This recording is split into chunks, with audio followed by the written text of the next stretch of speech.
Agora sim, oficialmente começando a última sessão do Empowering the Truth 2024. Agora vamos falar sobre inteligência artificial. Claro, um assunto que tenho medo de falar muito batido, porque a cada dia, a cada semana tem surgem novidades relacionadas a essa tecnologia e às ferramentas e aos usos possíveis dela.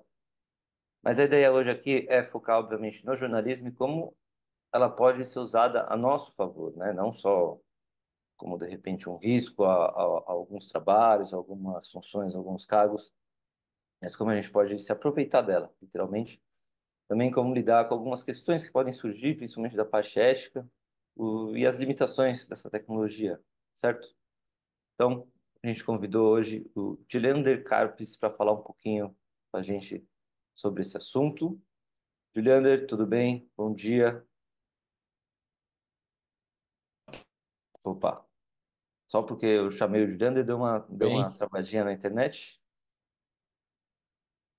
tranquilo, Peraí, tranquilo naquelas, né? Se eu peraí. tentar alguma coisa, é o dia que a internet vai ficar pior. Então, eu consigo. Acho que as pessoas também ouviram Ixi, mais ou caiu. menos o seu som, mas sua imagem está congelada.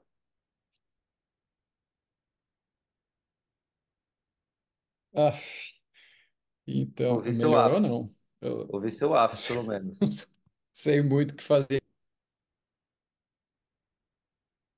E agora eu Ah, consigo ver seus olhos o que piscando acontece? A novamente. internet aqui resolveu ficar ruim em 10 minutos. Que saco. Deixa eu ver o Tá. negócio. Agora eu consigo ver seus movimentos. Acho que está um pouquinho melhor. Ah, então, tá Então, dando que a internet está instável, que eu não sei o que fazer, na verdade. Não sei se melhora, tá bem. sei lá, dados. Tá Deixa eu travando, mas tentar volta. Vamos mais. fazer o seguinte para a gente começar.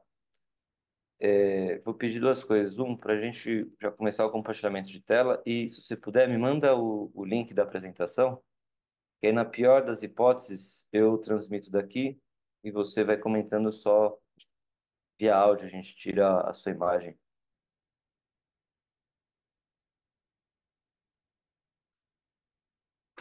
Pessoal, como vocês podem ver, quem sabe faz ao vivo, mesmo com os problemas de internet aqui. Aline, travou, mas vocês conseguem me ver, né? Me ouvir ainda?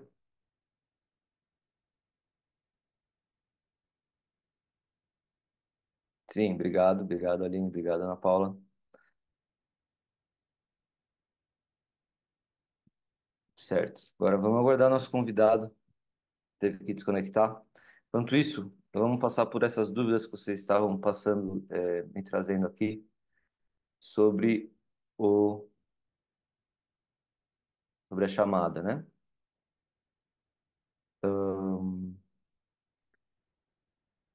Voltou? Juliana? Voltei. Vamos tentar, né? Tentei conectar numa outra rede aqui, vamos ver se funciona melhor. Tá, como plano B, não sei se você chegou a me escutar, me manda a sua apresentação por e-mail, o link dela, que aí se Tá, voltar a travar, a gente tira a sua imagem e eu transmito por aqui e você fica de som só. Só como plano B, pode ser? pode ser. Vou tentar aqui. Tá, bom dia, Karine,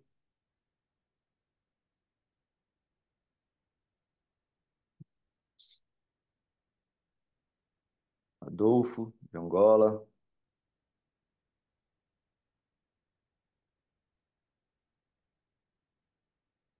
Ah, o Matheus deu uma dica aqui também, ó, Juliander. Às vezes esse efeito de desfoque de lente exige demais da conexão Hum, computador e aí fica travando um pouco.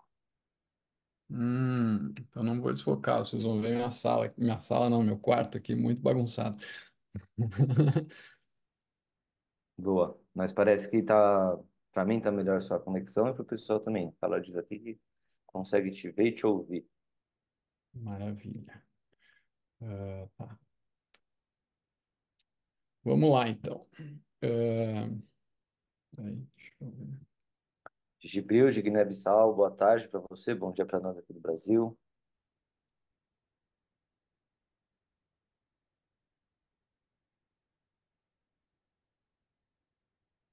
Estou mandando aqui o arquivo. Ahn, Você quer que eu me apresento? Você já me apresentou enquanto eu estava tava com problema, não sei em que momento nós estamos, na verdade. Hum, não, só falei seu nome, passei a bola para você. A internet, obviamente, aguardou esse momento para travar de vez. Mas vamos lá, vamos lá, começar, né? Quem é você? Legal, então, me chamo Juliander Carpes. Eu posso compartilhar aqui já? Será que a gente já Pode, consegue? pode. Vamos Ah, arriscar. deixa eu achar aqui. Peraí. Uhum. Vamos ver, compartilhar. Está aqui. Vocês enxergam minha tela? Agora sim, perfeitamente. Muito bom. Então, eu sou editor executivo do Farol Jornalismo. Para quem não sabe, é uma newsletter sobre tendências, né, do jornalismo, que sai semanalmente. Eu sou doutor, sou professor, pesquisador, consultor em comunicação, mentor dos últimos projetos do ICFJ, para acelerar a transformação digital e acelerar os negócios digitais dos 2 últimos anos. E sou doutor em comunicação pela Universidade de Toulouse e mestre em mídia e negócios na Universidade Erasmus de Roterdã. Bom, aí vocês podem perguntar, mas o que que tem a ver esse cara aí com o IA, afinal de contas, né? Bom, entre 2008, é uma trajetória assim que as coisas vão acontecendo, né? Entre 2008 e 2015 eu fui repórter, tá? Normal, jornalista, cheguei a trabalhar no impresso para o Estado de São Paulo, para o jornal, mas aí depois comecei a trabalhar, fui trabalhar no Terra, fui trabalhar no UOL, e era uma época que estavam acontecendo muitas demissões assim no jornalismo, demissões em massa, realmente assim, que era, sei lá, demitiam na redação do Estadão, por exemplo, demitiam 50, 70 pessoas, no Terra demitiam 20, enfim, demitiam, e essa quantidade de gente era o proporcional a uma porcentagem bem grande das pessoas da redação, tipo 25%, 30%, sabe? Então foi um momento bem de choque, assim, né, no jornalismo brasileiro naquela época, assim, nas redações. E eu queria entender, né, o que estava acontecendo. Naquela época, estava se começando a usar mais o Facebook, assim, né, como um veículo de distribuição de notícias, né? Então, o feed de notícias ainda se chamava feed de notícias, né? O feed de notícias do Facebook tava virando um verdadeiro caminhão do jornal, assim, né? Porque se estava conseguindo uma distribuição muito grande dos links e conseguindo os meios digitais estavam conseguindo uma distribuição muito grande por ali. Bueno, aí eu fui para a Holanda tentar entender o que estava acontecendo, né? E se falava muito que era uma crise do modelo de negócio, do jornalismo, etc. e tal, e eu fui querer entender, então fiz um mestrado sobre isso. Eu voltei para o Brasil e comecei a trabalhar uma pequena plataforma chamada História, que era meio concorrente do Medium, que também acabou não vingando e tal, enfim, foi todo mundo meio tragado, né, pelos grandes players. E aí, em 2018, surgiu a oportunidade de eu fazer um doutorado na França, financiado pela União Europeia, com dentro de um consórcio, né, com vários participantes, inclusive a BBC, com várias universidades, que era sobre o impacto das plataformas no jornalismo, né? Então, comecei aí. Começou aí foi aí que veio meu interesse assim por essas questões tecnológicas e tal que afetam, né, o jornalismo. Bom, Lá por 2022, vocês veem aqui que esse artigo aqui que eu tô colocando aqui foi publicado em maio de 2022, ainda antes, né, do lançamento do ChatGPT. Esse artigo aqui me chamou muita atenção porque o Felix Simon, que é um pesquisador do Oxford Institute para a internet, ele defendia nesse artigo aqui que a introdução da IA nas notícias corre o risco de transferir ainda mais controle e aumentar a dependência da indústria de notícias em relação às empresas de plataforma, né? Bom, isso foi antes do ChatGPT.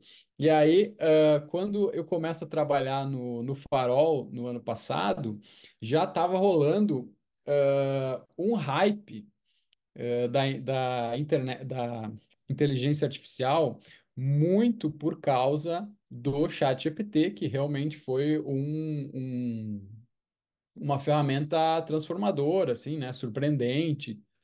Começou a fazer muito mais do que os modelos anteriores, os LLMs anteriores conseguiam fazer e tal, né? Então, se criou esse hype e eu comecei a cobrir, basicamente, tudo que estava acontecendo em torno do jornalismo e da inteligência artificial para o Farol, e também levando em conta que essa, esse- essa, essa chegada da inteligência artificial no jornalismo é também um novo passo, digamos assim, da chamada plataformização do jornalismo, né? Que, enfim, é esse fenômeno, né, dos veículos de comunicação distribuírem notícias em massa na internet, nas plataformas, né, por meio do Google, por meio do Facebook e outras plataformas, TikTok, ultimamente e tal. Ah, e se tornarem assim um pouco dependentes, né, dessa audiência e dessas plataformas para conseguir audiência, né, para conquistar a audiência. Aí acontecem questões como, sei lá, as que a gente está vendo ultimamente, né, com o Facebook diminuindo muito a distribuição de notícias dentro das suas plataformas, e aí as empresas sofrem, né? Então, a inteligência artificial é mais um passo nisso, no ponto que a OpenAI também é uma plataforma, né? A Microsoft é a principal acionista da OpenAI. Então, se cria, tem mais um passo aí da plataformização e a gente tem que ver os próximos passos disso, né? O que vai acontecer, afinal de contas, se vai acontecer o que o Felix Simon disse, né? Que vai aumentar a dependência da indústria de notícias em relação às plataformas, ou se vai ser alguma coisa prioritariamente boa, né? Vai melhorar o jornalismo, né? Bom, aí a gente vai discutir mais adiante. Bom, então, como eu falei antes, eu fui mentor dos projetos dos programas, né, do ICFJ no ano passado e retrasado. E o ano passado, dentro desse programa de Acelerando Negócios Digitais, eu fui mentor de 3 projetos de inteligência artificial. Um deles era do UOL, que era uma ferramenta interna para transcrição de entrevistas, inclusive de lives, redação de sumários e publicação praticamente automática nas redes sociais. Esse era o objetivo, tá? Não necessariamente aconteceu tudo isso aqui. Do Aos Fatos, que era aí uma ferramenta mais simples, era uma ferramenta interna de pesquisa, em guias de redação e passos da burocracia interna da empresa. E o Nuclito GPT, que aí era uma ferramenta mais externa, né, que vocês podem ter acesso entrando no site do Núcleo, núcleo.jor.br. Que aí o Nuclito é um chatbot para pesquisa do conteúdo publicado especificamente sobre o núcleo, pelo núcleo, sobre plataformas, né, que é o alvo da cobertura do núcleo. Né? Então lá você consegue falar com o Nuclito GPT como se você fala com o chat GPT. Esse programa, ou esse chatbot, ele é ligado a uma API, né, da OpenAI. Então, tem por trás disso a API da OpenAI fazendo uma pesquisa em todo o material que o núcleo já publicou. Um novo spin-off, uma nova etapa desse projeto é o Nuclito Resume, né? Que é eles pegaram eles começaram a pegar, o núcleo começou a pegar temas específicos, fazer sua pesquisa no Nuclito e aí fazer esses resumos, né, de assuntos mais importantes. Então, sei lá, os assuntos em voga naquela semana, o Nuclito resume e aí a gente aprende ali nesse Nuclito resume rapidamente, assim, sem precisar gastar muito tempo e fazer muita pesquisa, né? Então, sobre assuntos de plataforma é bem legal acompanhar o trabalho do Núcleo. Ao mesmo tempo, quando no ano passado, quando o ChatGPT completou um ano, a gente viu no Farol, eu fui fazer um levantamento e vi que em basicamente todas as edições do Farol, pelo menos 85% das edições do Farol no ano, a gente tinha falado de inteligência artificial. Então a gente resolveu fazer um guia, que é essa capa aqui que está à direita, que é o mínimo que um jornalista precisa saber sobre inteligência artificial para começar 2024, que era meio que separando o que é ruído e o que é realmente importante, né, em toda esse hype, né, da inteligência artificial. Então, tentando mostrar para os jornalistas realmente o mínimo que eles precisam saber para lidar com essa novidade da inteligência artificial. Enfim, propondo reflexões, né? Afinal de contas, precisamos entrar de cabeça na inteligência artificial imediatamente ou não? Por quê, sabe? Então, tem essas reflexões que é importante fazer antes de resolver simplesmente, não, vamos assinar o ChatGPT e vamos usar, tá, mas usar para quê, né? É importante ter isso em mente, assim, né? E quais são as reflexões que a gente precisa fazer, né, sobre esse uso. Então, eu fiz esse guia e essa apresentação aqui é muito baseada nesse guia, mas também tem outras coisinhas, né? Então, lá nesse guia, na página 13 e 4, aqui, como vocês podem ver, eu uso definições e tal, né, do que é inteligência artificial, o que são LLMs, machine learning, etc. e tal. Explico coloco links lá que explicam. Eu não vou me ater muito a isso hoje, tá? Mas se vocês quiserem olhar, tá lá no guia que vocês podem entrar na newsletter do Farol no Substack e acessar o guia lá, tá? Compartilhei, só te interrompendo rapidinho, compartilhei o link aqui também para quem quiser Show. acessar. Maravilha, você é muito mais preparado que eu aí, Daniel. Eu pensei, eu vou pegar esse link, mas eu não tô com ele à mão aqui. Enfim, assinem a newsletter do Farol, que em todas as newsletters, no cabeçalho, assim, a gente já tem acesso a esse link, né? E afinal de contas, qual é a grande vantagem, né, do uso da IA no jornalismo? É o ganho de eficiência, né? E ganho de eficiência aí brilha os olhinhos de todo mundo, porque isso significa também, muitas vezes, gastar menos dinheiro, né? Em um período de escassez de recursos e tal, isso é importante, né? Isso é bom de ser levado em conta. E uma particularidade da IA é que ela pode ser utilizada em todas as etapas, né, da criação de notícias. Então, desde da parte de ter as ideias, né, de pauta e tal, até a parte final ali, né, de receber feedback dos usuários, as questões de métricas e tal, como que a gente vai também distribuir, né, customizar conteúdo para diferentes usuários e tal, né? Ah, tem gente que afirma, os defensores, né, digamos assim, da inteligência artificial afirmam que ela libera os jornalistas para tarefas mais criativas e importantes, que até agora realmente tem sido o uso mais comum, tá? Outros, os mais pessimistas, acham que num futuro a inteligência artificial vai substituir a mão de obra dos jornalistas, né? Os programas de inteligência artificial vão ser os responsáveis por produzir jornalismo sem a necessidade dos jornalistas, né? E aí tem essas matérias, rankings, estudos, sei lá eu, que dizem que o jornalismo, quase 100% das funções do jornalismo poderão ser ou podem ser substituídas pela inteligência artificial, mas em grande medida, isso ainda é uma especulação. Existem alguns, por exemplo, existe o caso do Bild lá na Alemanha, que para os jornais locais deles, eles estão com esse projeto aí, né, de substituir vários jornalistas locais pela inteligência artificial. Demitiram 200, se não me engano, numa primeira atuada. Porém, eles tiveram que contratar gente para criar um LLM específico para eles conseguirem fazer essa produção. E ainda não sabemos a avaliação do que está acontecendo, né? Se eles estão avaliando como positivo, negativo, se isso aí foi efetivo ou não. Vamos acompanhar. Bom, a inteligência artificial também tem muitíssimos problemas, como o Daniel falou no começo desse webinar. Então, e como eu falo lá no guia do Farol.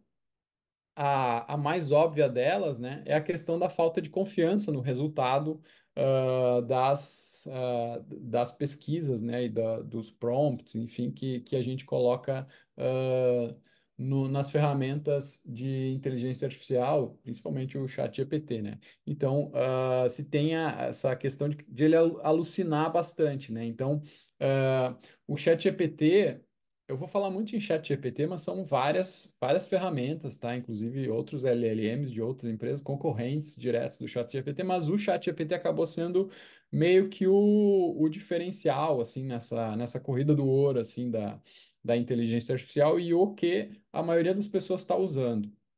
Tá? Agora, recentemente, o Google lançou o Gemini, ou Gemini, como falam os americanos, enfim, como vocês quiserem chamar, que promete ser até melhor que o ChatGPT em várias funções, mas eu devo admitir que eu não consegui ainda testar muito o Gemini, e acontece também de que a gente começa a ficar tão acostumado com uma ferramenta que o custo da troca para essa outra ferramenta é muito mais difícil, né? Então, conforme o tempo vai passando, vai ficando muito mais difícil você largar o chat GPT e ir para um concorrente, né?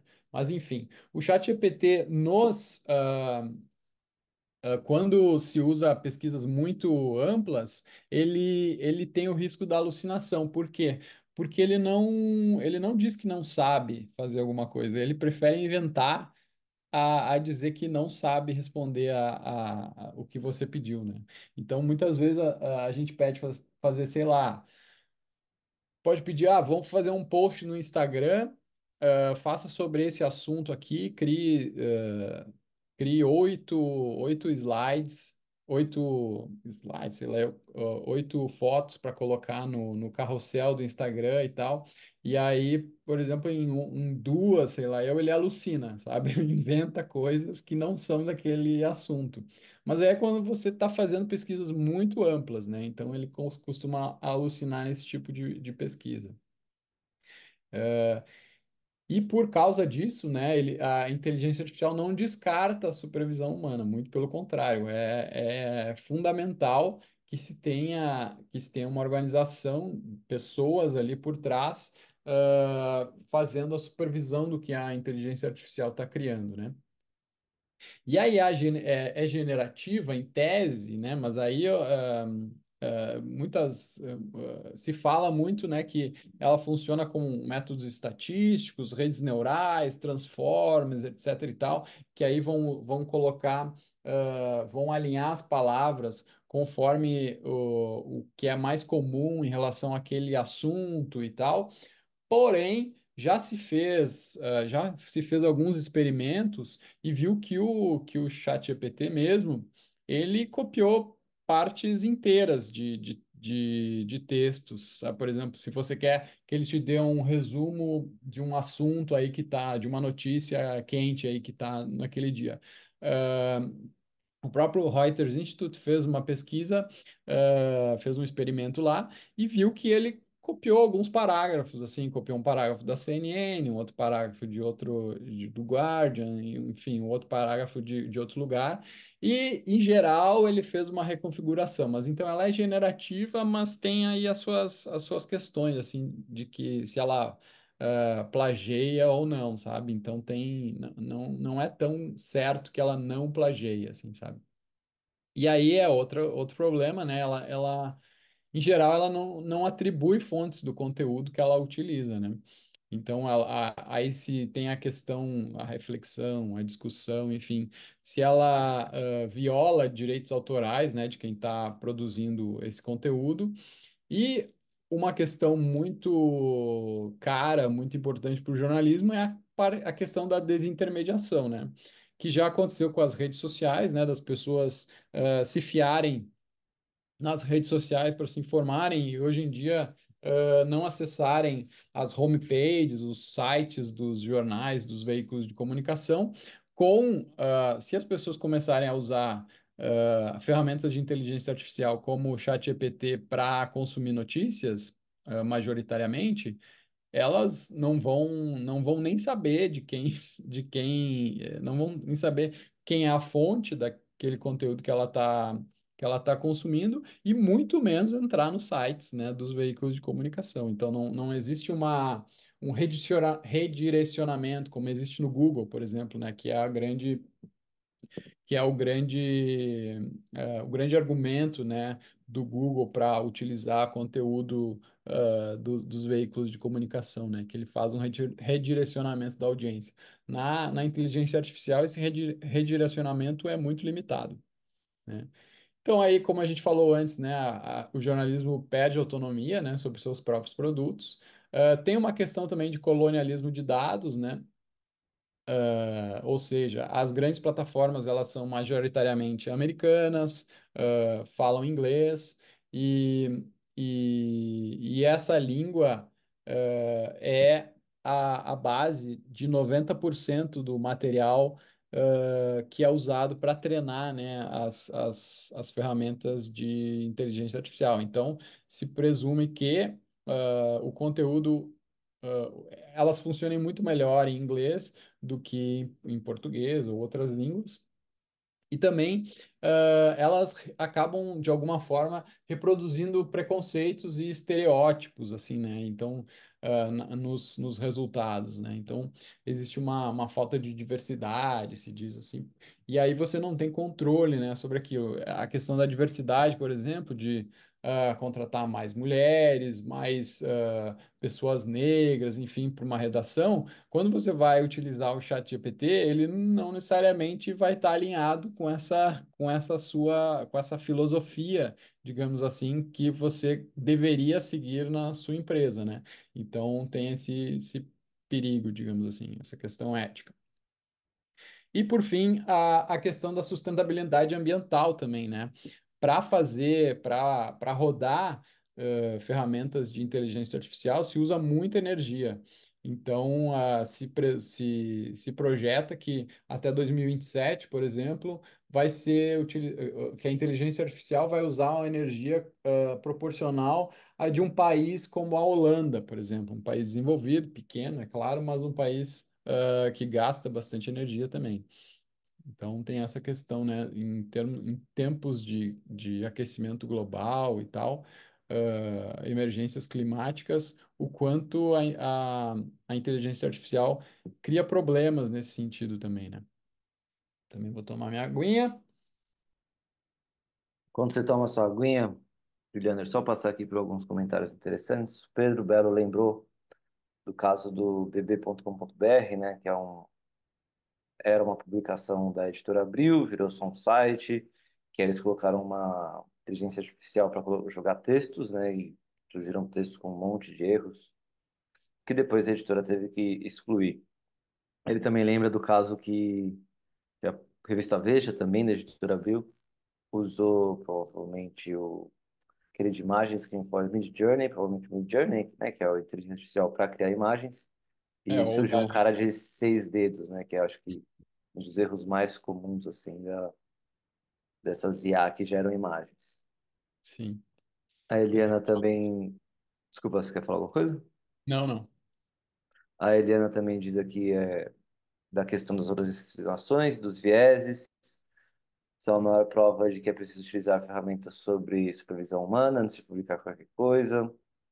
Rosana lembra que Mesmo pessoas esclarecidas têm dificuldade em identificar quando é gerado por inteligência artificial, texto e imagem. A Carla também dizendo que muitos jornalistas usam sem nem mesmo a empresa saber e sem deixar. Claro que isso é feito na produção, né? Ou seja, o Uhum. repórter vai lá, coloca, usa a inteligência artificial de algum modo, mas a redação não tem muito controle, não tem muita diretriz sobre o que, como usar, quais os limites, recomendações. Uhum. Vamos seguir. Muito bem, esse é um problema bem, é uma questão, né, bem interessante, assim, que a gente pode abordar depois até. Bom, dadas as questões, né, que a gente falou, dados os problemas, tem muita gente importante do jornalismo, como por exemplo a Natália Viana, que é diretora da Pública, que diz que o que vai ser o diferencial do jornalismo, na verdade, num jornalismo dominado pela inteligência artificial, é a capacidade dele, é a humanidade dele, né? Então é a capacidade dele entregar algo tão original que não poderá ser substituído, é a capacidade, né, de ele conversar com as audiências como uma máquina não consegue, né, de ele entender. E aí, enfim, essa é uma discussão interessante. E aí a gente pode, inclusive, debater a questão da desumanização do jornalismo cada vez maior, né? Hoje em dia, a gente tem uma dificuldade muito grande dos jornalistas irem para a rua mesmo, né? Falar com as pessoas e sentirem, né, os dramas das pessoas. Então, a gente tem que avaliar essa questão, assim, né? Se, provavelmente a inteligência artificial vai aprofundar isso, né? E aí o diferencial seria, segundo a Natália, um caráter mais humano, assim, né? Então, mas aí como é que faz isso aí exatamente, né? Vai ser o jornalismo mais humano, vai ser uma parte pequenininha e muito importante, enfim, algo para se debater. Ups, que não passou aqui meu slide. Bom, aí, colocado tudo isso, eu pergunto, dadas todas as vantagens e os problemas, a gente deve entrar de cabeça no uso da IA no jornalismo? Essa é a pergunta que eu acho que permeia todo mundo, assim, né? Hoje em dia é a grande dúvida, né, de todo mundo hoje em dia. Vou responder ela agora? Não, vou dar uma de John Kleber e vou mostrar mais algumas coisas e depois a gente vai debater um pouco mais isso, né? Então, na semana retrasada, se não me engano, o Zach Seward, que é o novo diretor editorial do New York Times para IA, ele fez uma palestra, ele deu uma palestra no SXSW, lá no Texas, e ele falou, né, sobre usos interessantes da IA no jornalismo. Um desses, muitos de vocês talvez tenham visto, a gente abordou essa questão no Farol, eh, e saiu textos no Nieman Lab, em outros lugares, até condensando toda a apresentação dele com os slides e tudo mais, né? Foi bem aberto. Então, eu acho interessante todo mundo dar uma olhada, né? Ler o texto, que é em inglês, pedir para o ChatGPT dar uma ajudada na tradução, se precisar. O primeiro exemplo, né, case de sucesso que ele deu foi esse do Quartz, em 2019, que aí no modelo semelhante aos Panama Papers, né, através do Consórcio Internacional de Jornalistas Investigativos, o Quartz teve acesso a cerca de 200 mil documentos de escritórios de advocacia especializados em esconder riqueza no exterior, especialmente nas Ilhas Maurício. Aí a equipe do Quartz fez uma análise inicial e uma amostra de documentos para entender características que eram interessantes naqueles documentos, e eles desenvolveram uma ferramenta. Eu lembro que é 2019. Eles desenvolveram uma ferramenta que converteu o texto de todos os documentos em vetores, usando um modelo chamado Doc2Vec. Tá, eu não sei muito bem o que que é isso, tá, pessoal? Eu tô só mostrando, eu nunca usei esse modelo. Bom, de qualquer forma, isso permitiu identificar documentos similares àqueles originais que eram de interesse e eles e eles puderam, né, transformar esses 200 mil documentos em material para ser publicado. Não sei se vocês lembram, mas no caso dos Panama Papers, e em casos anteriores, Wikileaks e tal, esses casos do Consórcio Internacional de Jornalistas Investigativos, o que que acontece? Eles pegam os documentos e eles dividem, né, aquele conjunto de documentos entre vários veículos e vários jornalistas, que aí eles vão analisando partes, né, desses documentos para humanamente, né, com repórteres e tal, cada um vai usando as suas ferramentas e tal, mas de forma mais individual, digamos assim, né, e num apanhado muito menor de documentos. Então, só foi possível analisar 200 mil documentos porque eles criaram esse modelo aí, que na época era uma inteligência artificial também. Não era a inteligência artificial que a gente tem hoje. Bueno.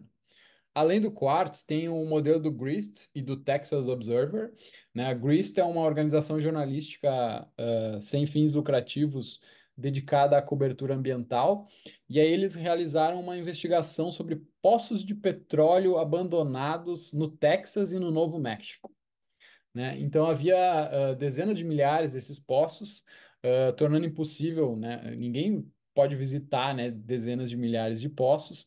Então, mas eles tinham dados sobre esses poços, né, incluindo 6 mil poços marcados por esses dois estados como abandonados. E outros tantos adicionais que pareciam em condições semelhantes. E aí, a equipe utilizou uma modelagem estatística, né, para comparar condições ao redor da lista oficial de postos abandonados com um conjunto de dados muito maior de locais, e eles descobriram que pelo menos 12 mil poços adicionais do Texas, então tinha 6 mil abandonados, e eles descobriram que outros 12 mil também estavam abandonados, mas não contavam nos registros, né? Então, isso é uma questão ambiental muito importante, né? Então, triplicou o número de postos abandonados nesses dois estados a partir dessa análise que não teria sido possível sem o uso de um modelo, né? Outro caso, BuzzFeed News. Um repórter do BuzzFeed News utilizou dados de voos publicamente disponíveis, ah, e ele se ligou que aviões geralmente voam de um ponto A para B, mas quando eles circulam repetidamente em cima de um ponto específico, é provável que eles estejam realizando espionagem. Então, o repórter acabou gerando imagens desses padrões de voo coletados, e solicitou um modelo de machine learning, treinado em reconhecimento de padrões para encontrar os círculos, né? Então, ele criou essas imagens aqui que vocês podem ver no lado esquerdo da tela.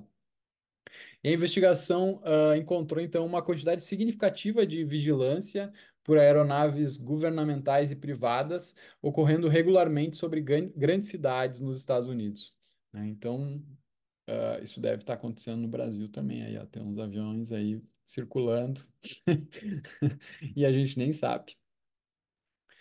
Bom, outra ferramenta poderosa, né, para o jornalismo investigativo é o reconhecimento de imagem, né? E aí o Wall Street Journal utilizou essa ferramenta com sucesso em uma série de artigos sobre a quantidade de cabos de chumbo nos Estados Unidos, né?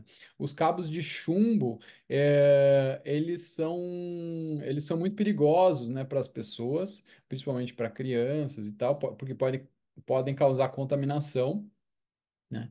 E o jornal, utilizando ai meu Deus, Google Street View, ele encontrou uma quantidade significativa de cabos de chumbo em áreas públicas por todo o país.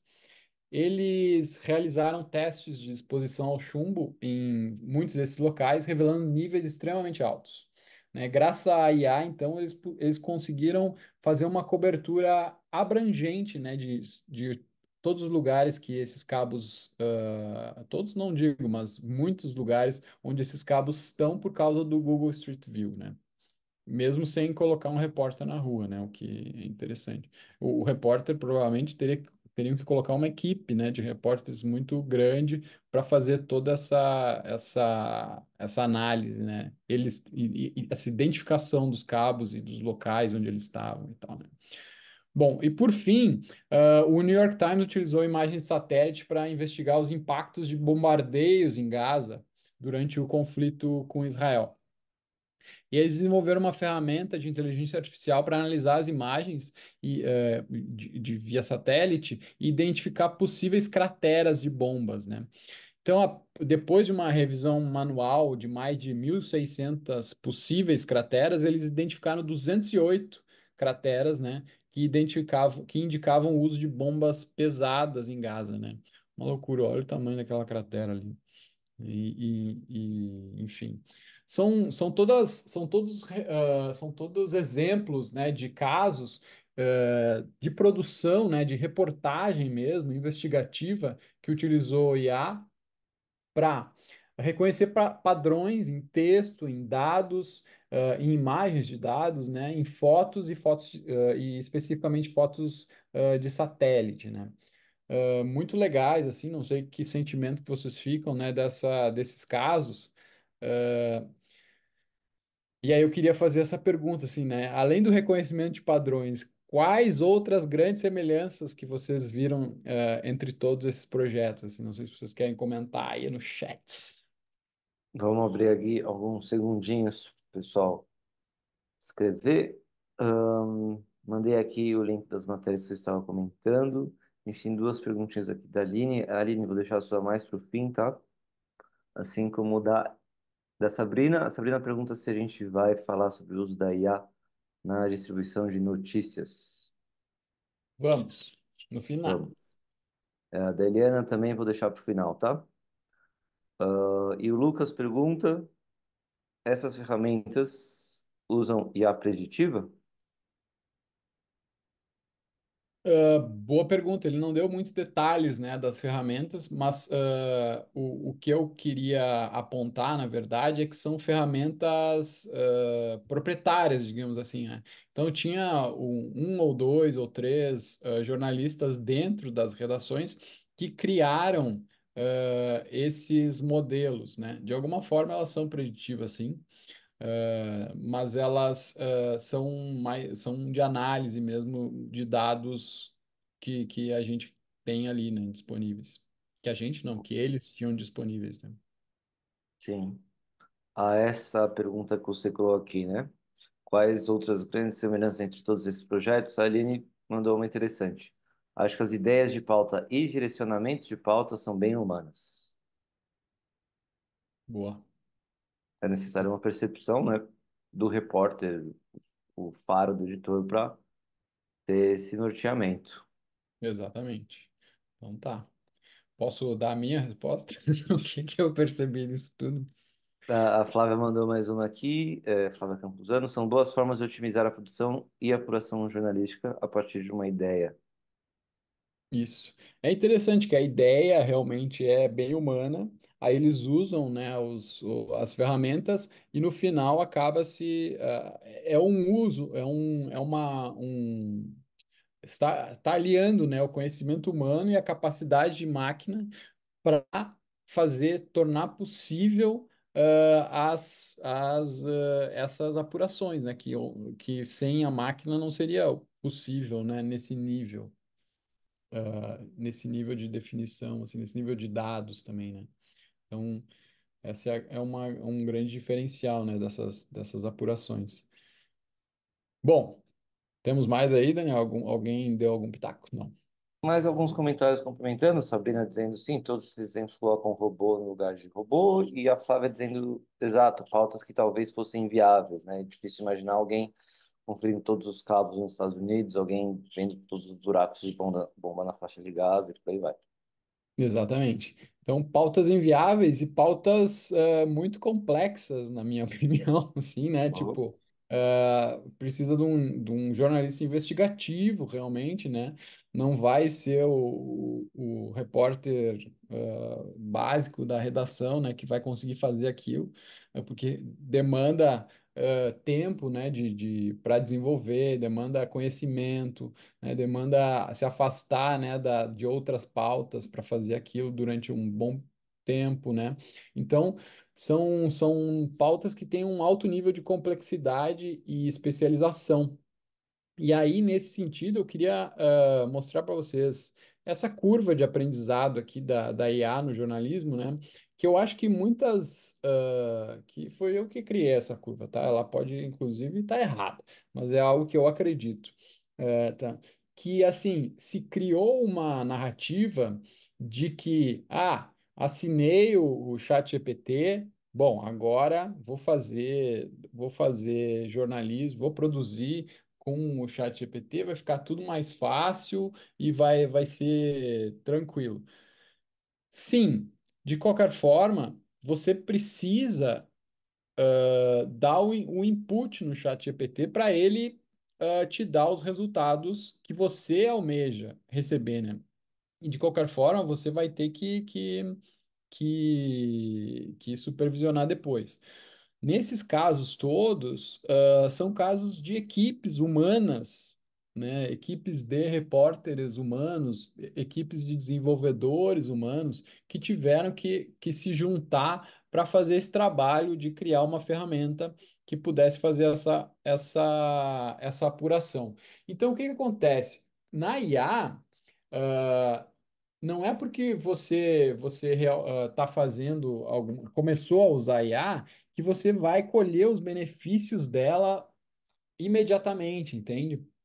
E para casos mais complexos assim, você vai precisar, o que eu tenho visto muito nas empresas, para quem eu presto consultoria, é que eles têm um time de TI, né, que chamam normalmente, um time de desenvolvedores que é limitado, sei lá, um UOL tem, sei lá, 10 pessoas. Esse time já faz os trabalhos das rotinas normais deles. Então, para você criar alguma coisa nova em IA, você vai ter que liberar alguém desse time ou você vai ter que acrescentar alguém nesse time. E se você liberar, vai ser alguma coisa que vai deixar de ser feita, né? Então tem essa dificuldade, assim, né, de você criar coisas novas a partir das APIs mesmo, dessas ferramentas disponíveis, porque demanda você investir também em equipe. Entende? Então você vai ter que fazer um investimento para colher benefícios mais claros e mais complexos depois, tá? Claro que você fazendo o investimento no chat GPT, você vai conseguir criar, vai conseguir colher alguns benefícios logo, mas eles são mais básicos, assim, né? Não é esse nível de complexidade aí, tá? Então, existe um nível de investimento que precisa ser feito, né? Então, quando falam do caso do Build lá, que demitiu 200 pessoas, beleza, ele demitiu. Ele parou de investir nos humanos, mas ele precisou contratar certamente outras pessoas de outra função, claro, né, de desenvolvimento, para substituir essas pessoas, para criar ferramentas para substituir essas pessoas, entende? Então, existe uma curva de aprendizado, digamos assim, uma curva de investimento que é muito necessária fazer antes para você colher os benefícios, sabe? Não vai ser algo automático simplesmente porque você.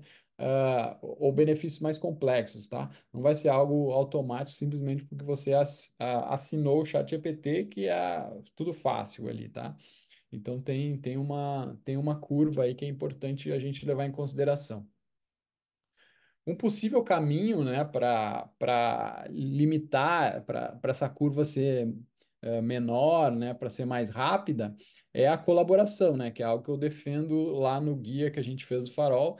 E aí eu cito alguns exemplos de colaboração ali que já estão acontecendo, né, de LLMs específicos para o jornalismo, inclusive, que uniões estão criando, né? Eu acho que é importante no Brasil, se vocês participam de uma associação, por exemplo, como a JOR, começar a pensar em criar LLMs dentro dessa associação que possam ser usados pelos os associados, sabe? E, bom, quem é que vai criar? Desenvolvedores, tem um monte de gente, por exemplo, aí o caso aqui do lado direito, tem um monte de gente na academia, nas universidades, criando coisas, assim, sabe? Eu acho que aí o jornalismo precisa se abrir para esse tipo de colaboração, indústria e academia, por exemplo, que não é uma colaboração muito comum no Brasil, mas em outros países é. Tá? Bom, esse é um possível caminho. O segundo caminho é partir do básico, realmente, né? É então usar as ferramentas que são mais fáceis de usar para resumir textos, buscar informações, entender dados e criar estrutura, né? Que aí eu acho que é o que a gente pode fazer, o mais fácil de fazer e o que eu vou focar aqui agora. Então, nessa apresentação do Zach Seward, ele mostrou outros casos mais simples, né? Por exemplo, esse caso do Marshall Project aqui, que é uma organização jornalística sem fins lucrativos que cobre o sistema de justiça dos Estados Unidos. Ele investigou quais livros são proibidos em prisões estaduais, dos Estados Unidos e por quê, né? Então, eles obtiveram acesso aos livros reais e às políticas oficiais que guiam a proibição de livros em 30 sistemas prisionais. Então, aí, usando o ChatGPT 4, eles geraram resumos úteis e legíveis das políticas com uma série de prompts específicos. Não sei se vocês têm essa dificuldade, mas leis e essas políticas públicas, elas às vezes são muito difíceis de entender. Você precisa ler várias vezes. E o ChatGPT pode ajudar nisso, né? Documento, esse tipo de documento, ele fazer resumos mais claros, assim, né? Do que está sendo dito ali, para você ter uma compreensão melhor, né? E aí os resumos foram revisados e aí permitiu uma análise mais abrangente, né, dessas políticas. No caso das Filipinas, né, um jornalista decodificou documentos burocráticos com um LLM personalizado, o ChatGPT, que aí resumia, ou resume ainda, relatórios de auditoria de agências governamentais nas Filipinas. Esses relatórios frequentemente revelavam evidências de corrupção, mas eles são extensos e difíceis de ler. E agora vários outros jornalistas das Filipinas, inclusive, estão utilizando a mesma ferramenta, que é basicamente uma ferramenta que todos nós podemos utilizar assinando o ChatGPT, que é essa de criar os seus próprios GPTs, né, os seus próprios LLMs, para fazer funções específicas assim e analisar documentos específicos. Essa função eu gosto bastante, eu acho bem interessante, porque limita bastante o nível de alucinação do ChatGPT, então ela usa quando ela usa documentos mais específicos, ela tende a não inventar muito, como acontece quando a gente pesquisa toda a internet, né? Então, é uma função muito interessante, é uma função relativamente simples de criar lá no chat GPT. Leandro, Oi. deixa eu passar por duas coisinhas aqui que eu acho que tem muito a ver com o que a gente estava falando. Só aqui no chat está falando dos prompts, né? E ali naquela matéria dos livros, queria te fazer essa pergunta, ver se a gente consegue dar um como exemplo. Qual seria o prompt ali para aquela matéria dos livros, por exemplo? Não precisa ser a usada, né? Mas qual que você colocaria, por exemplo? Cara, então, eu tenho até ah, mas aqui no final eu falo sobre engenharia de prompts, né? E Tá. aí tem o Internei, né? Que é o Ednei Souza, que inclusive dá Uhum. cursos pro meio, inclusive deu curso no canal Meio, se vocês quiserem fazer um curso mais específico, né? Sobre engenharia de prompts. E aí ele fala sobre 16 pontos relevantes, né? Da anatomia de um prompt, né? E o principal deles é a persona, né? Você fazer o chat GPT responder para você como se ele fosse certa pessoa, né? Então, faça de conta que você é um jornalista, faça um resumo, blá, blá, blá, blá. Então, outra coisa muito importante desses prompts é fazer o passo a passo detalhado, né? Então, eu tenho muita dificuldade de pensar no prompt específico que eles usaram nesse caso, mas por exemplo, né, você vai ter que fazer muita tentativa e erro, e aí ver os resultados que o ChatGPT que o ChatGPT dá, tá? Ah, por exemplo, eu no meu dia a dia, essa parte de resumir, eu estou fazendo a coisa mais simples possível. Eu não estou mais usando passo a passo. Por quê? Porque eu vi que ele simplesmente me dá resultados iguais e satisfatórios, assim, sabe?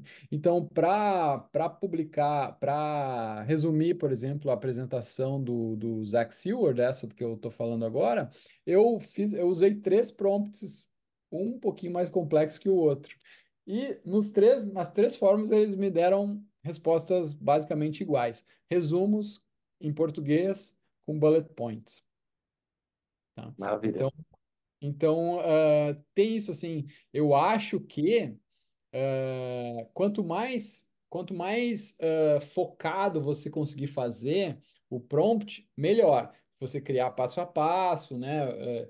Dizer, mas em geral, uma coisa que eu estou tentando fazer, por exemplo, esse aqui é um post que eu fiz para o LinkedIn há umas 2 semanas atrás, quando eu fui falar sobre o bloco de inteligência artificial do Farol Jornalismo, fui fazer uma promoçãozinha ali da newsletter no LinkedIn. O que que eu quero fazer? O que que eu estou tentando fazer? É fazer o ChatGPT criar esse post para mim, tá? O que que eu faria neste caso? Eu faria ele usar uma persona, né? Ele dizer, ó, você é um... Opa, sair aqui. Eu faria ele usar uma persona, eu daria essa tarefa detalhada, né? Eu diria para ele, ó, crie um post com base nesse texto, um post no LinkedIn, com base neste texto, para professores, jornalistas, professores de jornalismo, daria o público-alvo, né? E daria o objetivo, né?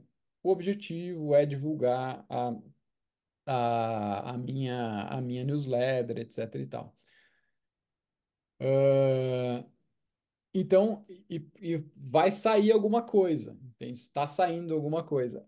Não está saindo algo tão perfeito como eu gostaria ainda, sabe? Mas eu tô melhorando, eu vou melhorando esses prompts pouco a pouco. Então, eu acho que isso que é o importante. Assim, você não vai conseguir, muitas vezes você não vai, eu acho que vai ser muito raro você conseguir um prompt definitivo logo na primeira tentativa. Então você vai ter que ir na tentativa e erro, melhorando, levando em conta esses pontos relevantes na anatomia do prompt, sabe? Então, ah, mas esses três primeiros eu acho que são os fundamentais, assim, sabe? Você dizer como, você colocar o público-alvo, né? Você colocar como que quem o ChatGPT deveria encarnar para criar esse resumo ou esse post, no caso, no meu caso, esse resumo no caso do Marshall Project, né? Então essas coisas são importantes. Contudo, levando sempre em consideração que, se a tarefa for mais simples, você pode usar um resumo, um prompt super simples e ele vai te dar resultado. Então, essa função resumir, por exemplo, dele, eu nem estou colocando mais que é para resumir para português, por exemplo. Como eu escrevo em português, ele já está resumindo do inglês para português sem fazer sem ter problemas, assim, sabe? E aqui um dos pontos relevantes da anatomia do prompt, segundo o Internei, é o idioma, né? Então, esse já está cada vez menos importante, assim, sabe? Então é bom de levar isso em conta, assim. Onde é que eu parei? Aqui, né? Isso. Bom, tem esse site aqui que é interessante, que é um site todo feito, todo automatizado, com dados, de mercados financeiros, esportes, registros governamentais, previsão do tempo, pesquisa de opinião pública. Então, o site é baseado nesses documentos e em resumos, digamos assim, ou em gráficos, feitos por um LLM específico, tá? Eu não sei se eles usam o ChatGPT especificamente, mas daria para usar o ChatGPT e fazer esses gráficos em um outro. Fazer até no ChatGPT, talvez, mas você pode fazer em outras ferramentas como Chartify ou Chart.ai. Tá? Então, que é bem legal. Por exemplo, um caso aqui de matéria é tá sendo estão sendo avistados menos ratos, foram avistados menos ratos no último mês, né, 16% menos. Então, tinha um relatório e tal, e aí eles fizeram, e eu gostei muito, eu achei muito bom, assim, porque eles ah, usaram o LLM para fazer algo muito, muito focado, assim, sabe? Ó, título, linha fina, um gráfico e um contextozinho básico ali embaixo, sabe? E basicamente é isso que a gente consome hoje em dia de notícias, muitas vezes, né? Tipo, quando você quer mercado financeiro, quer saber o dólar e tal, você quer o gráficozinho do que está acontecendo ali no dia, na semana, no mês, 6 meses, e uma explicaçãozinha dos porquês, assim, né? Então, são coisas que são muito factíveis de fazer, assim.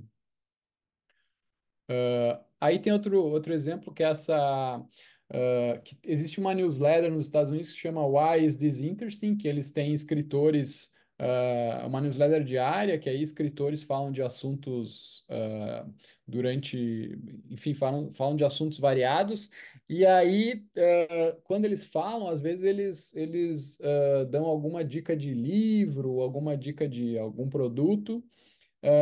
E aí, o que que o dono dessa newsletter pensou? Bom, eu vou fazer um site onde eu estruturo, eu coloco ali as recomendações especificamente desses produtos, sabe?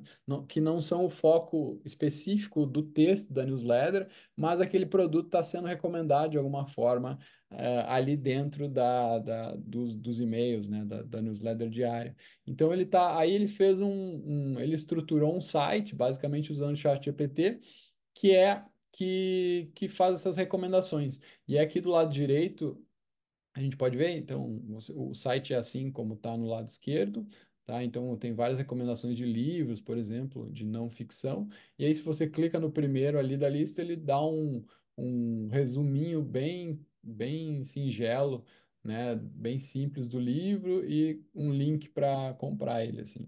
É algo que eu quero fazer no Farol, por exemplo, sabe? A gente aborda vários assuntos. E a newsletter já tem 10 anos e a gente aborda inúmeros assuntos. Então, eventualmente, a gente pode fazer um site que meio que seja que ofereça um cardápio de todos esses assuntos, sabe? E já é possível fazer isso, bem simples. Se a gente usar uma API da OpenAI, é bem fácil, mas às vezes, mesmo não usando a API, também dá para rolar, sabe? A gente teria que jogar meio que manualmente, talvez ali, mas dá para fazer, de qualquer forma. Bom, e aí eu queria sugerir, assim, basicamente um framework, né, para a utilização da inteligência artificial, que é você mapear dores na redação, né, você mapear necessidades, mapear processos onde a IA poderia entrar para melhorar, para otimizar uh, o funcionamento da redação, otimizar o trabalho das pessoas, né? Você vê aonde que ela poderia entrar, que eu acho que é algo que falta, assim, né? A gente está, vamos utilizar, a gente está pensando, vamos utilizar a IA. Aí vai lá, utiliza o chat GPT, cada repórter utiliza de um jeito, e a empresa, de uma maneira geral, nem sabe, às vezes, que o repórter utilizou, porque, né, não é tão fácil de, de identificar. A minha sugestão, na verdade, é que os veículos e as redações, os editores, enfim, os gestores, eles tomem um tempinho para parar para pensar nessa utilização e aí usem. Pode ser esse framework, pode ser qualquer framework diferente, mas façam uma reflexão de onde especificamente que dá para usar IA dentro da redação, da sua própria redação, onde você precisa, porque cada redação tem uma necessidade diferente. Uma redação pode ter a necessidade, como eu não me lembro quem comentou ali, mas eu me lembro que era uma menina, se eu ia falar sobre distribuição, uma redação pode ter a necessidade da distribuição, que ela não tem gente suficiente para distribuir material nas redes sociais, para fazer posts diferentes para cada para cada canal. Então, essa é uma dor. Aí se prioriza essa necessidade, né, de fazer esses posts, né, de se criar alguma automação nesse sentido. E aí você vai atrás de ferramentas que não necessariamente só o chat GPT, né? O chat GPT é meio básico, mas existem outras ferramentas que eu vou mostrar a seguir, que a gente pode usar para diversas outras funções e outros processos dentro da redação. Nesse caso específico, de distribuição, por exemplo, você pode usar essa ferramenta que está aqui, ó, no lado direito, aqui embaixo.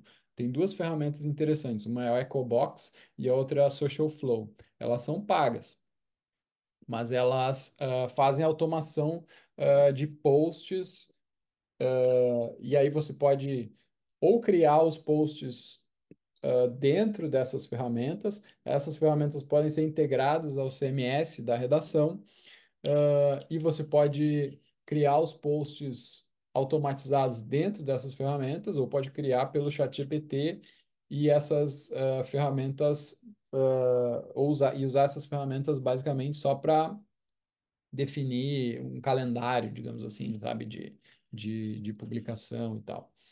Mas então tem várias, dependendo da dor, dependendo da necessidade específica que cada redação tem, existe uma ferramenta específica além das ferramentas básicas que eu indico usar, obviamente, por enquanto, as da OpenAI, sempre sabendo que existem outras ferramentas, né? Como esse o Google, o Notion, o Google Gemini, eu vi que não sei quem botou bilhões agora ontem, anteontem no Claude, que a gente nem tem disponível aqui no Brasil, se não me engano, da Anthropic, que é um LLM tipo o ChatGPT. Então, o jogo tá rolando, então tem que ficar ligado assim se existir uma melhoria muito grande em alguma coisa nessas ferramentas, a gente pode migrar eventualmente para um desses essas ferramentas base que não são necessariamente da OpenAI. Bom, aqui então, aí se escolhe as ferramentas, se faz o treinamento nessas ferramentas e se avalia os resultados, né? Se tem a noção se está dando tudo certo. E aí você vê se precisa contratar mão de obra especializada para juntar as coisas no API de alguma dessas ferramentas, enfim. E aí você começa aqui é a parte azulzinha, né, do benefício ali da curva de aprendizado da IA, eu acho.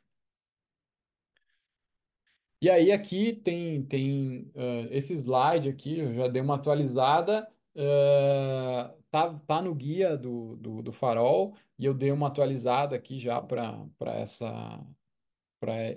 esse webinar, porque estão surgindo várias ferramentas e outras estão indo para o ralo também, né? Por exemplo, o CrowdTangle vai sair de uso, do CrowdTangle do Facebook vai sair de uso até abril ou maio, se não me engano. Então já nem dá para considerar mais usar o CrowdTangle para fazer o social listening assim e tal, né?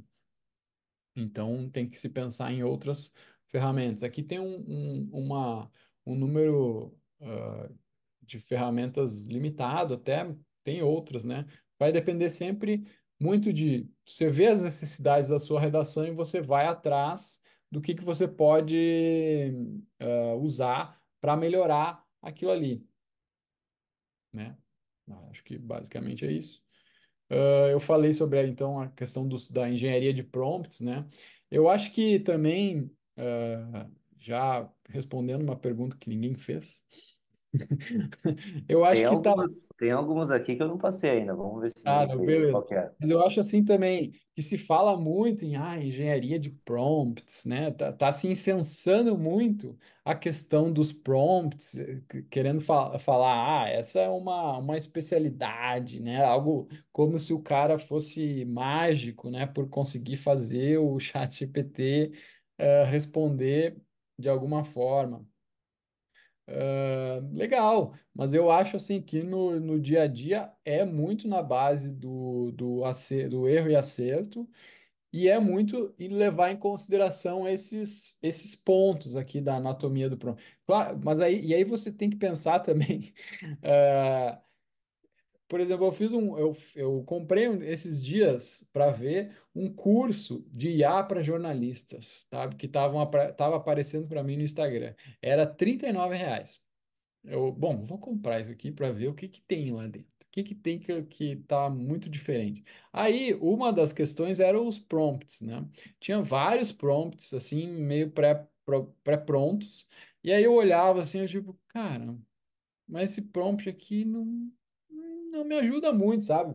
Ah, transcrição de entrevista. Tá, isso é um prompt importante. Tá, é alguma coisa importante que a gente consegue fazer com o Whisper da OpenAI. Show, isso é bom.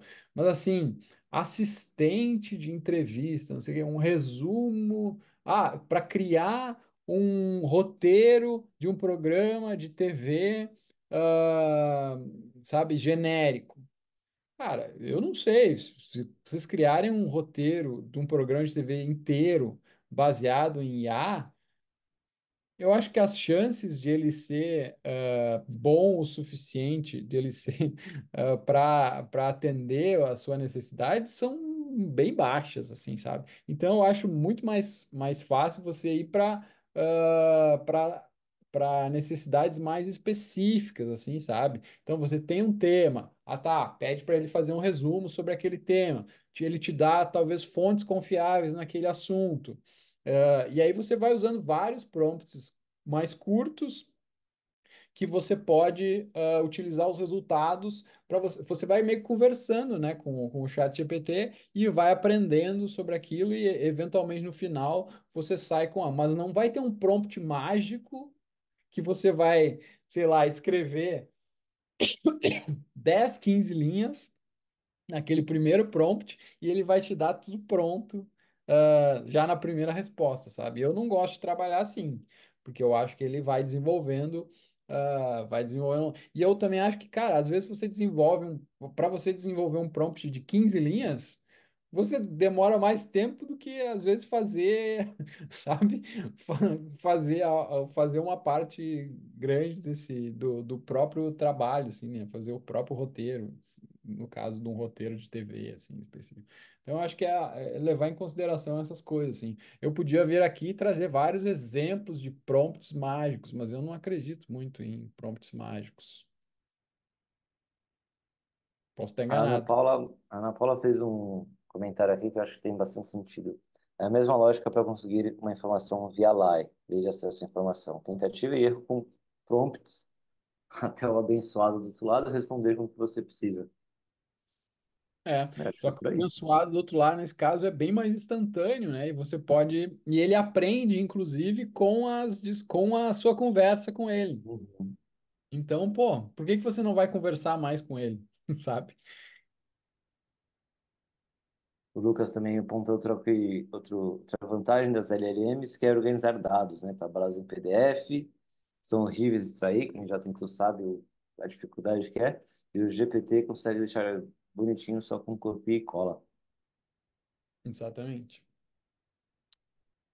Podemos fazer uma breve interrupção aqui para a gente passar para o chat, dar uma atualizada? A gente está na reta final, né?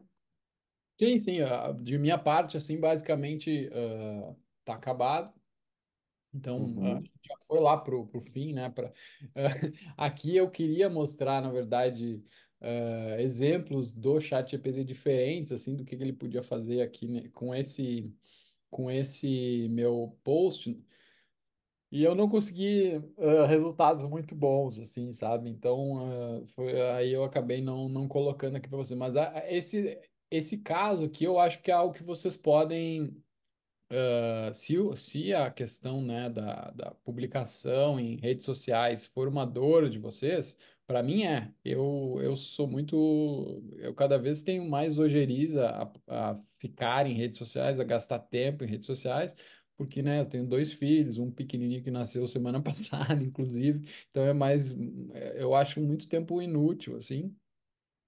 Ah, e a questão do LinkedIn, especificamente, eu tenho uma crítica que eu acho muito ruim.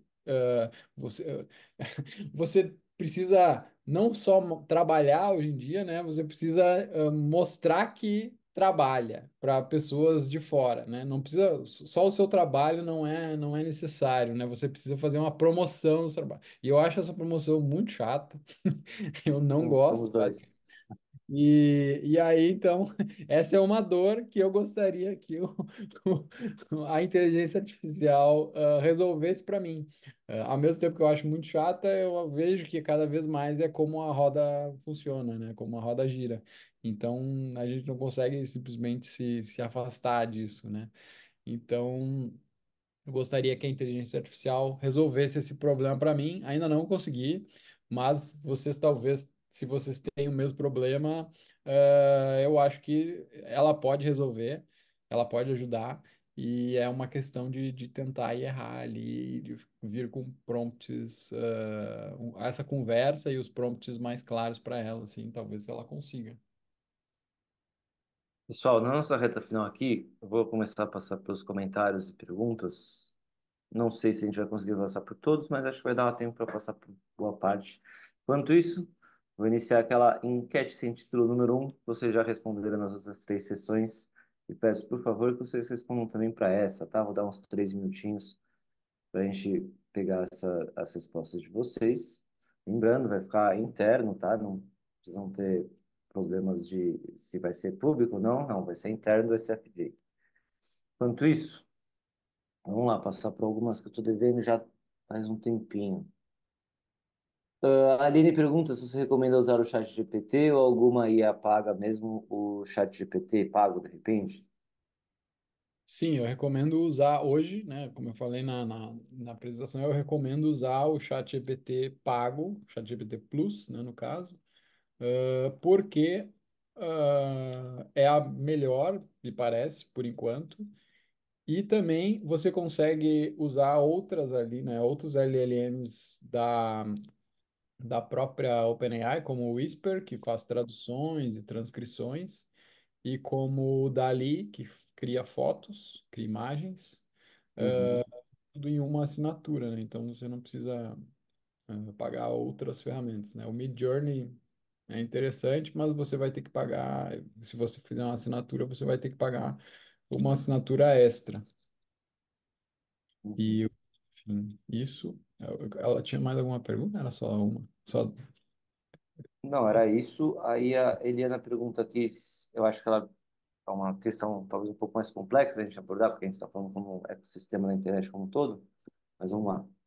Você não acha que muito da possibilidade de a IA, a inteligência artificial, chegar até mesmo a substituir a atividade criativa de jornalistas e ou produtores de conteúdo é devido ao fato de que nós, como profissionais, estamos condicionando nossa produção cada vez mais às regras de SEO? Sim, acho.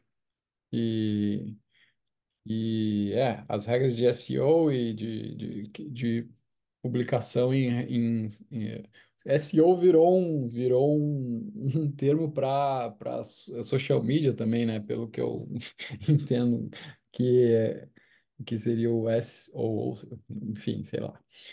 Mas Uhum, eu acho que sim, e esse é um problema de viver em plataformas, assim, né? Na nossa distribuição ficar toda focada em plataformas. Quem diz quem define os parâmetros, os critérios para uma notícia ser distribuída, né, para uma notícia ir a mais gente, não somos nós, né? Não são critérios jornalísticos, não são critérios de notícia, né, de valor notícia. São os critérios das empresas. E aí esses critérios por muito tempo se pensou, ah, não, são neutros, é o que as pessoas gostam de ver, mas tem por trás interesses diversos, interesses comerciais, inclusive, né, das próprias plataformas. Eu acho que esse é o grande problema.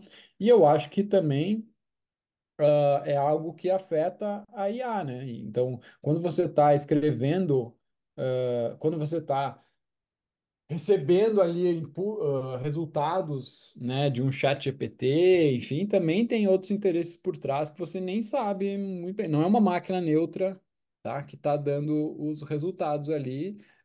Ela está dando os resultados com base em dados que ela foi treinada. Tem dados hoje em dia que ela não está usando para treinar por questões políticas, enfim. Então, tem várias questões ali que influenciam. Mas, sim, eu acho lamentável, assim, eu acho muito ruim que a gente, às vezes, tenha critérios jornalísticos muito importantes e eles não, não são critérios que conversam bem com os critérios de SEO, né? Os critérios das plataformas. E aí você não tem matérias importantes sendo tão distribuídas quanto clickbait, matérias menos importantes. Eu acho que no caso das matérias, dos casos que o Zach Seward lá do New York Times mostrou e que eu trouxe aqui, eu duvido. Eu acho que nenhum desses casos viralizou, né, nas redes sociais e no Google, eu tenho quase certeza. Eles são interessantes no nível de um ponto de vista jornalístico, né, do jornalismo investigativo, da importância do jornalismo, mas eu tenho quase certeza que eles não viralizaram. A Aline pergunta, acho que é interessante, vamos ver o que você responde. Você sinaliza nas suas publicações quando usa IA? É recomendável a gente usar, desculpa, é recomendável a gente avisar o leitor à audiência? Eu acho que sim, acho que é recomendável. É inclusive um dos pontos que o Zach Stewart fala na palestra dele, né? A questão da transparência. Um dos pontos é a questão da supervisão humana, né? Tem que ter supervisão. Não pode se publicar nada sem se olhar antes, tá? Sem um olhar de um editor humano antes. E o outro ponto precisa-se dizer que aquele material está sendo feito com uso de inteligência artificial, até quando, até onde, né? É engraçado isso, mas eu particularmente no Farol, que é onde eu estou publicando, eu não uso muito para fazer a newsletter, assim, sabe? Porque eu tô aprendendo, na verdade, enquanto eu tô fazendo a newsletter. E eu vejo que às vezes quando eu peço pro chat GPT fazer resumos para mim, ele ignora algumas coisas bem importantes, sabe? Então, ele escolhe, às vezes, umas aspas que eu não escolheria, sabe? Então, a gente não está tão alinhado ainda. Então, eu prefiro fazer por minha conta, normalmente, sem tanta ajuda. Às vezes eu faço um resuminho só para ver, para testar, mas em grande medida eu não utilizo, assim, ainda. No meu caso, mas é um caso mais específico. Eu tô mostrando ali. Eu não sei se no caso, por exemplo, de eu chegar a um post de rede social, se eu deveria dizer que esse meu post foi feito por inteligência artificial. O que que vocês acham? Eu não sei. O Internei lá, o Ednei Souza, por exemplo, ele faz. Ele faz vários posts dos cursos dele no Instagram, em LinkedIn, etc. Ele está usando ChatGPT. E ele não fala que usou. Vocês Ele acham só isso publica. ok? Ele só publica. Ele ajusta, né? Ele usa, aí ele, sei lá, às vezes o ChatGPT cria um slide lá que não tem nada a ver, ele corta, ele coloca no Canva e muda, mas e aí ele não fala que usou para começar, assim, sabe? Uhum. Eu não sei se a gente deveria falar para esses posts de internet, de rede social. Talvez. Sim. Eu acho que não tem a mesma formalidade do que na sua publicação, né? Seja Uhum. site, seja jornal, seja. É. Simão até pergunta aqui, será que não é uma questão mais interna? Precisamos mesmo falar? Eu acho que Eu, no caso, por exemplo, desses exemplos que vocês trouxeram hoje da Abril, né? Pô, ali eles criaram, foi um caso semelhante ao que aconteceu com a Sports Illustrated, nos Estados Unidos. Eles criaram uma repórter, né? Eles deram um nome, inclusive, humano, para essa repórter que não existia, que Uhum. era, ah, que era o ChatGPT criando a matéria, assim, né? Fazendo os textos. E aí eles simplesmente publicavam o que o ChatGPT escrevia e assinavam com esse repórter, com essa repórter que não existe. Pô, aí não tem ética nenhuma nisso aí, né? Acho que a Uhum. gente não pode fazer isso. Acho que não custa nada colocar ali, ó, esse texto foi publicado com o uso do ChatGPT ou com o uso de ferramentas de inteligência artificial. Pode conter problemas, inclusive. Que é diferente de você usar para uma transcrição de entrevista, por exemplo. Ao meu Exato, ver, é. né, não precisa dizer toda vez, essa entrevista foi transcrita. Acho que é uma coisa. Agora, coisa É, que é bem para o público, aí a imagem também. exatamente, a imagem, né? Pô, você criou uma imagem com inteligência artificial. Aí você, em vez de dizer que criou a imagem com inteligência artificial, você simplesmente coloca o nome fictício de um fotógrafo. Então, Não dá, né? Quem é o, quem é o fotógrafo? O Claudinei lá que fez que fez a matéria, que fez a foto.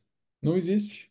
E aí, bom, se tem algum problema ético na foto, quem que responde? Só há uma o. mentira, né? É, é uma mentira. Não existe a pessoa que tirou a foto, então já parte É, daí. já parte disso. E aí eu acho que isso não é, uma infringência dos princípios básicos do jornalismo. Total. Aí a gente tem algumas dúvidas aqui. Reta final, pessoal, 5 minutinhos. O Lucas, vou juntar uma do Lucas com uma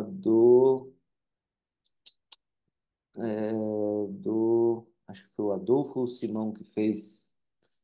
O Lucas pergunta exatamente da confiança, né? O Lucas Simão também, em relação à confiança com as informações que o ChatGPT e outras ferramentas podem trazer. Ele diz o seguinte, a chance de alucinação é imensa, né? Como a gente sabe.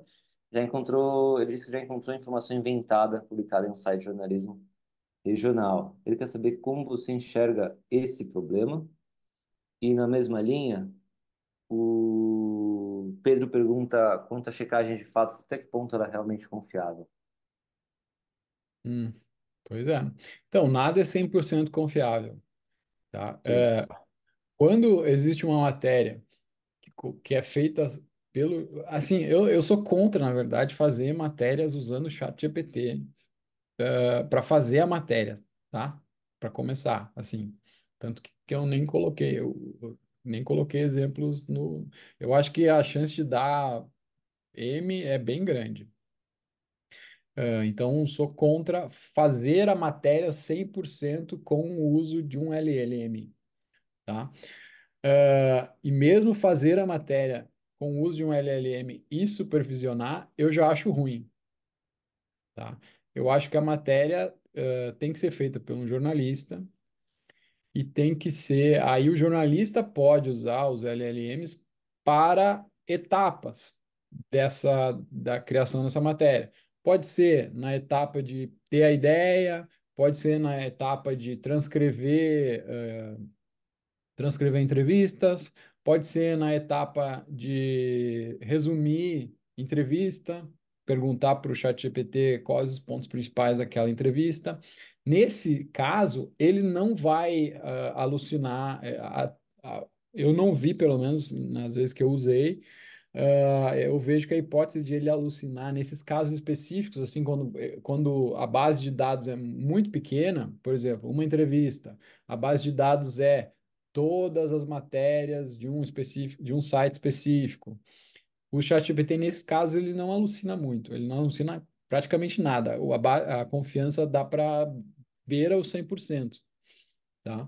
Então, aí, nesse caso, eu acho que dá para usar. Agora, para te criar uma matéria do nada, você não tem a matéria, aí você escreve o prompt e pega aquela matéria que o ChatGPT criou, essa daí a chance de ele alucinar é muito grande.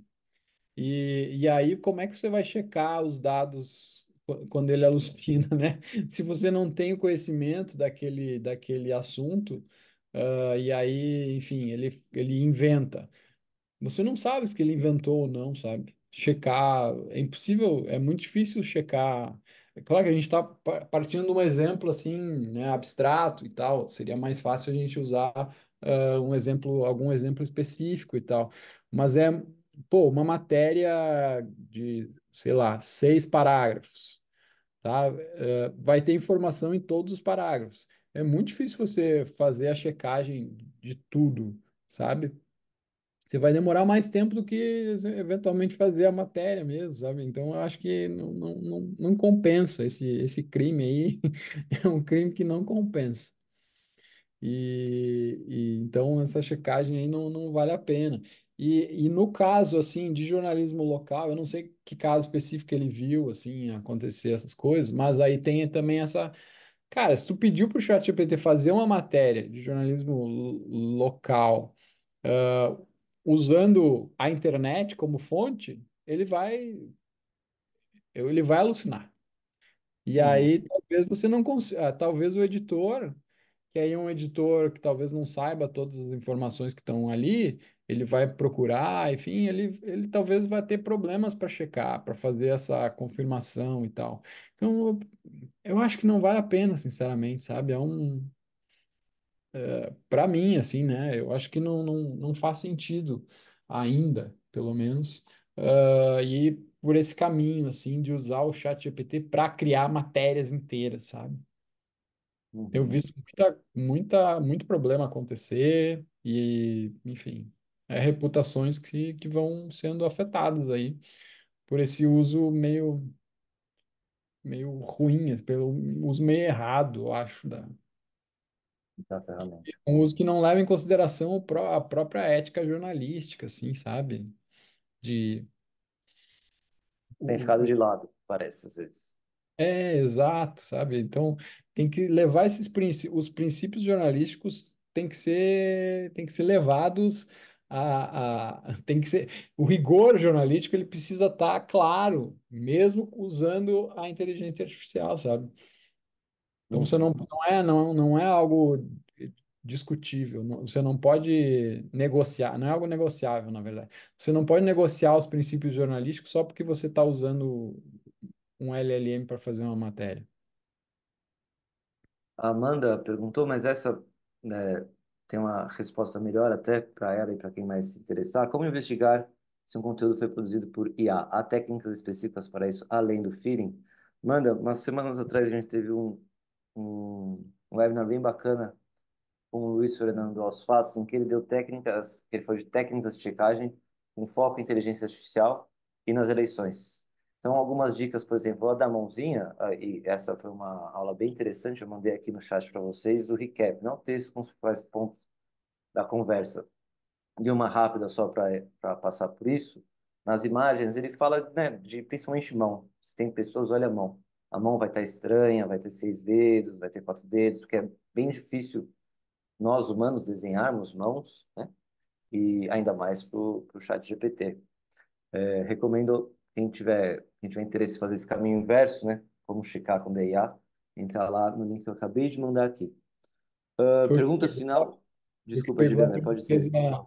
foi o que pegou a princesa Kate lá no Reino Unido, né? Quando ela tirou Exatamente. aquela foto.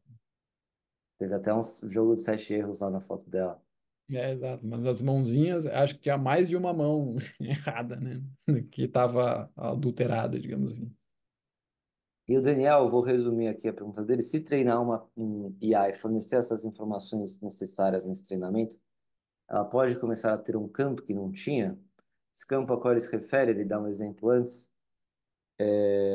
Vou ler aqui que é mais fácil. Eu posso ter uma versão do ChatGPT aplicada no meu site, considerando meu conteúdo, certo? Certo. Salvo engano, o Núcleo estava fazendo algo assim, certo? Certo, porque o Matheus Varga respondeu aqui mais embaixo, próprio, acho que aos fatos e outros exemplos que você deu agora. E aproveitando dessa forma, poderia treinar a inteligência para incluir nas respostas conhecimentos que não estão na rede, que são invisibilizados. Acho que isso conversa muito com a parte do colonialismo, né, que você estava dizendo. E ele dá o exemplo como se não me engano, comunicadora, a Moara Tupinambá publicou um vídeo com a Alexa e pedindo a Alexa que ela tocasse músicas indígenas e a Alexa não achou. Então aí chega a pergunta, se treinar e fornecer as informações, ela pode começar a ter esse campo que ela não tinha, correto? Correto, pode. Na verdade, se você pode fazer inclusive no chat GPT, né? Você cria um GPT próprio e aí você pode adicionar informações a esse GPT seu. Isso me lembrou algo que eu queria ter feito antes. Nesse mais chat GPT, eu preciso saber linguagem de programação?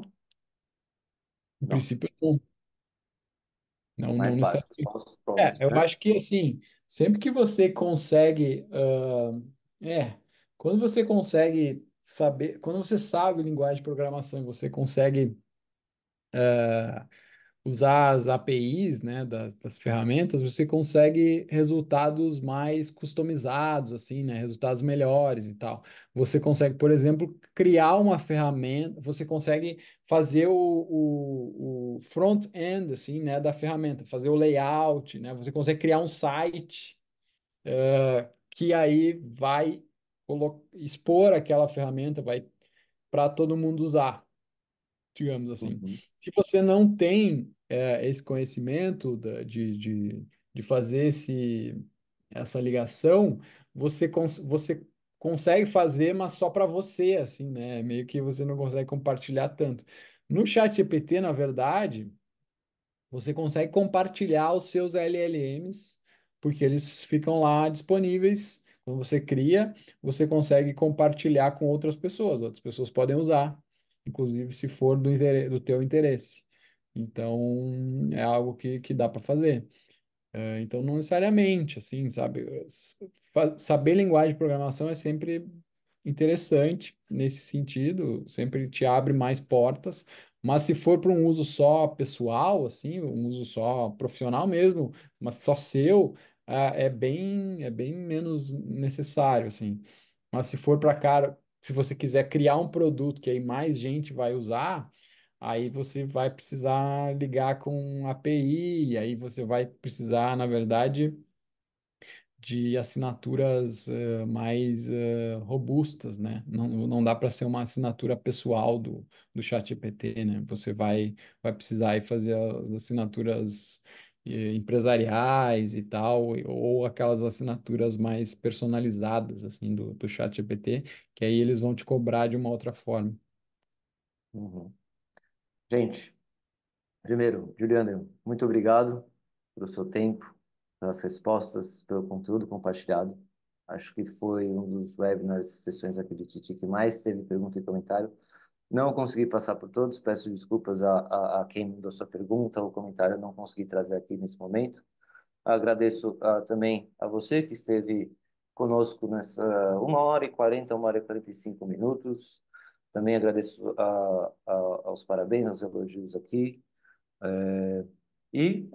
Nossa última sessão do ITT, dando o recado que eu dei no começo, agora também, para quem não pegou, a gente iria abrir as inscrições a partir de hoje, mas por umas questões de processos internos, ficou para a semana que vem. E, obviamente, a gente vai estender por mais uma semana, né? O período de inscrição, então vai até o finalzinho de abril, começo de maio. Vocês todos que se inscreveram vão receber, quando for publicado, o vídeo desse webinar gravado. Está no YouTube, no JNet, desse e das outras três sessões. Teve gente pedindo aqui. Também na semana que vem, quando estiver no ar o formulário para as inscrições, vou mandar para todos vocês e vocês podem compartilhar tanto o vídeo quanto as inscrições com outras pessoas da redação, dos colegas de profissão. Uhum. Juliander, algum recado final? Não, só agradecer aí o pessoal pela participação. Realmente eu estou vendo aqui, eu estou conseguindo olhar o chat melhor aqui agora, impressionante. Muito legal que vocês participaram, eu espero que tenham gostado, assim. Eu lamento às vezes não poder vir com prompts mágicos, assim, né, mais claros, que eu acho que seria, que era também uma das minhas dificuldades, assim, né? Mas eu acho que essa do tentativa e erro é a melhor, e claro que você vai lendo outras coisas, você pode pesquisar coisas importantes, coisas mais focadas no seu foco, né? No seu uso, que aí podem ajudar. E aí eu acho que, né, pelo menos eu consegui trazer essas coisas relevantes, assim, né, desses 16 alternativas relevantes, tópicos relevantes de fazer um prompt, que eu acho que são fundamentais, né? E aí você vai criando. E te agradecer também, Daniel, pela gestão aqui do webinar e pelo convite. Foi muito legal. Gostei muito de participar. Maravilha. Obrigado, Juliander. Obrigado, pessoal. Qualquer dúvida, podem me escrever, podem me procurar nas redes. E é isso aí. A gente se fala. Abraços, até mais. Tchau, tchau. Tchau, tchau.